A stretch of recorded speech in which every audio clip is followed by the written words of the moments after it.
భూమి అడుగున చీకటిలో దాగి ఉన్న ఒక రహస్యం, శత్రువులు చూసినా అర్థం కాని ఒక నిర్మాణం. నీళ్లు ఉన్నాయి, కానీ ఎక్కడున్నాయో ఎవ్వరికీ తెలీదు. ఇదే మహారాష్ట్ర పర్వతాల మధ్య గర్వంగా నిలిచిన పంహాల కోట. ఇది సాధారణ కోట కాదు, యుద్ధాల కథలు, వ్యూహాల రహస్యాలు దాగి ఉన్న ప్రదేశం. ఈ కోటలో అద్భుతమైన నిర్మాణం ఉంది. దాని పేరు అందార్ బావిడి, అర్థం చీకటి బావి అని. ఇది సాధారణ బావి కాదు, ఇది భూమి అడుగున నిర్మించిన ఒక రహస్య నీటి వ్యవస్థ. పైనుంచి చూస్తే ఏమీ కనిపించదు, లోపలికి వెళ్తే చీకటి మార్గాలు, మెట్లు, గదులు, నీళ్లు లోతులో దాగి ఉంటాయి. ఈ నిర్మాణం అంతా ఒక పెద్ద మాయలా ఉంటుంది.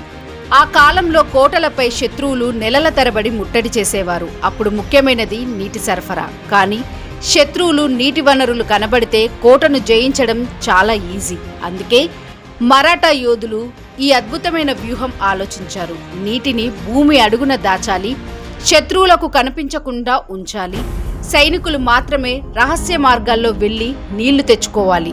అలా పుట్టింది అందార్ బావిడి. ఈ బావిలోకి దిగితే చీకటితో నిండిన సొరంగాలు, తిరుగుతూ వెళ్లే మెట్లు, రహస్య గదులు, లోతులో నీటి నిల్వ. తెలియని వ్యక్తి లోపలికి వెళ్తే తిరిగి బయటకు రావడం చాలా కష్టం.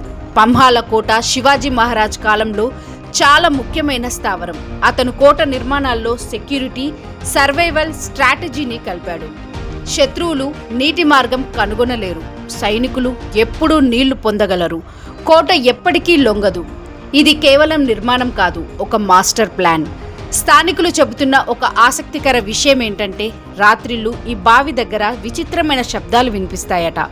లోపలికి వెళ్తే ఎవరైనా వెంబడిస్తున్నట్టు అనిపిస్తుందట. కొంతమంది దారి తప్పి గంటల తరబడి బయటకు రాలేకపోయారట. ఇవి నిజమా లేక భయంతో వచ్చిన ఊహలా?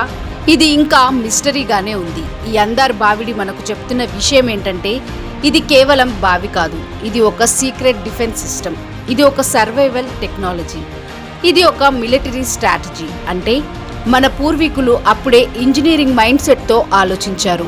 చీకటిలో దాగి ఉన్న నీరు, శత్రువులకు కనిపించని జీవం, ఆ కోటను కాపాడిన రహస్య మార్గం.